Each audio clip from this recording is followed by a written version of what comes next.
How tough was today offensively for you guys to move the ball? Yeah, I think it was just a tough day in general. Whenever you're playing a SEC football game, you're playing someone that is your rival, and you don't go out there and you don't execute the way that you want to. At the end of the day, we didn't do what winning requires today. All right, we turned the ball over. We took some negative plays. We had self-inflicted wounds with penalties. We didn't do what winning required today, and that's on us as coaches. It's on us as players. It's on us as an entire unit that we got to watch the film, be accountable to, and respond the right way. Was that a big moment at the end of the half, not getting any points out of that drive? Yeah, it's a huge moment at the end of the half. I mean, you talk about winning the middle eight, and we had an opportunity right there to at least probably get 3 points, and we didn't do that. And so that was just a bad deal right there. How do you get the run game going? Huh? How do you get the run game going?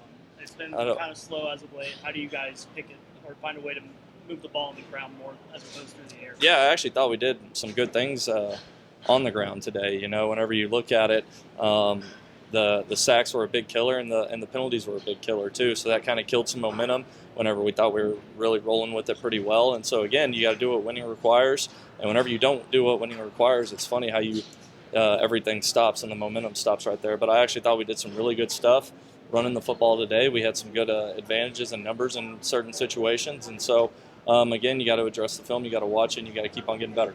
Then John was kind of self-critical of his own preparedness for this game. Just curious what you saw out of him in practice this week. I know he didn't get really clear to play until Thursday.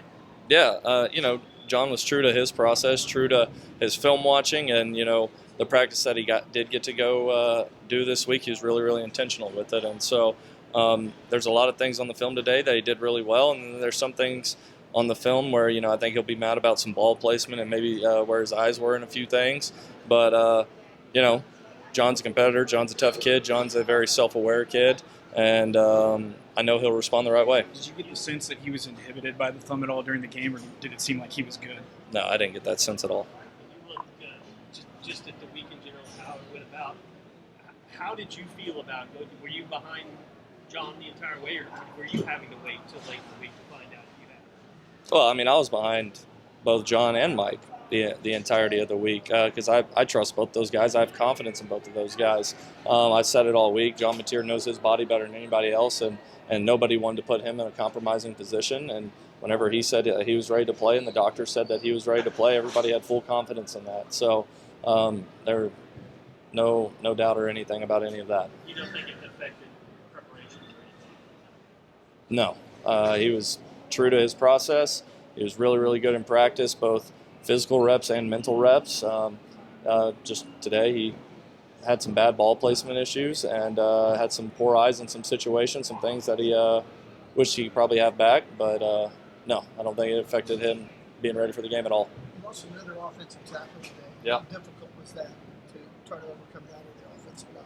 Yeah, I mean, it's not easy, but at the end of the day, nobody's going to feel sorry for you about it. Next man up, and I thought Luke Bachlenko came in there and competed his butt off. I was really proud of him. So, just got to continue to keep on getting those guys healthy in a way that is conducive to them, but also conducive to the offense as a whole. So it's never easy whenever a big man goes down. They don't just make a lot of big guys who are athletic and can move. We just got to – it happens. Nobody's going to feel sorry for you. There ain't no time for excuses, so we gotta keep on moving forward.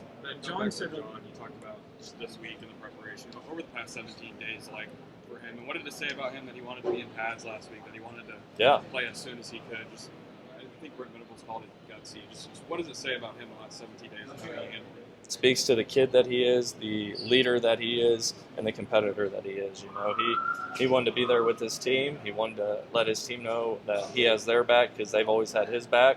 He's a great young man. He's a great teammate, and he's a great leader. Can you describe what kind of broke down at the end of the half? How that drive went down? You guys take over with 4.5 minutes left and don't get anything out of it. It looked like a 4-minute possession instead of a 2-minute possession. Yeah, I mean, it was. I thought we did a really good job of kind of bleeding the clock down, able to move the ball in different ways, throwing and running. And we were just right there in the situation where there was 10 seconds on the clock. We didn't have any timeouts left. And so 10 seconds, hey, let's take a shot to the end zone. If it's not there, okay, try not to force it, throw it away. And that was just one of those moments right there that we didn't execute the way that we needed to. because in that exact situation, you would have loved to come out with a field goal, go up 9-3 at half. John talked a lot about his eyes. You talked about his eyes. Was Texas doing anything that maybe surprised you guys as far as defensive coverages go?